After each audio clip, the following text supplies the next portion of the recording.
Please subscribe and you can download this code from description below. Certainly. Adding returned values to a list in Python is a common operation, especially when you have a function that computes or retrieves values, and you want to collect those values in a list for further processing. Here's a tutorial with code examples to help you understand how to add returned values to a list in Python.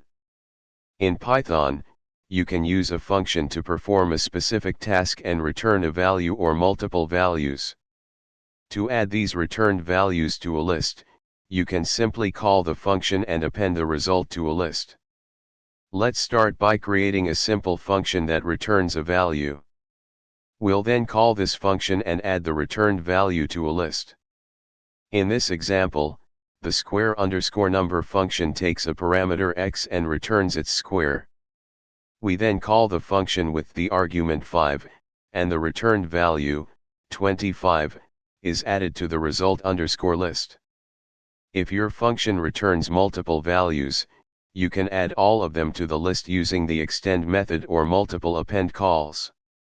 In this example, the get_square_and_cube function returns both the square and cube of the input x. We then unpack the returned values into squared and cubed variables and append them separately to the result_list. If you have multiple values to add to the list, you can use a loop to iterate over a range of values and call the function for each value. In this example, the calculate_area function computes the area of a circle given its radius.